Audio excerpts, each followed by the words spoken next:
L-iżviluppi tal-aħħar sigħat komplew poġġu lill-Prim Ministru Lorenz Gonzi f'Rokna. Ex arrew ma' One News sorsi fid-dar ċentrali tal-Partit Nazzjonalista b'riferenza għad-deċiżjoni ta' Franco De Bono li jdawwar il-mozzjoni dwar il-privatizzazzjoni tal-car parks vot ta' sfiduċja fil-Ministru Austin Gatt u b'riferenza għad-deċiżjoni oħra ta' Franco De Bono li jivvota kontra l-budget jekk l-istess Austin Gatt se jibqa' fil-kabinett.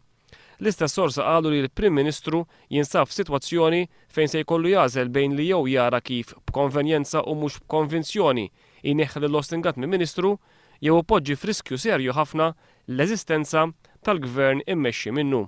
Fid-dawl ta' dan kollu qed issir pressjoni qawwija ħafna fuq il-Prim Ministru biex l-għażla tiegħu tkun illi bl-inqas ħsara possibbli Austin Gatt ma jibqax Ministru. Dan il-pass qed ikun ikkunsidrat bħala wieħed mill-ftit mezzi li l-Prim Ministru fadallu biex jipprova jsalva quddiem iċ-ċirkostanzi diffiċli ħafna illi sab mill-ewwel ma' wiċċu mal-ftuħ mill-ġdid tal-Parlament.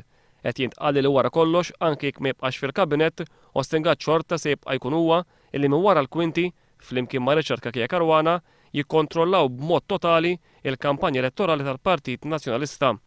Minnaħat jew fi żvilupp ġdid il-Ministru Austin Gatt f'kummenti lil The Times qal li d-deċiżjoni dwar il-privatizzazzjoni tal-car parks kienet waħda kollettiva tal-Kabinett kollu u mhux deċiżjoni tiegħu bħala Ministru.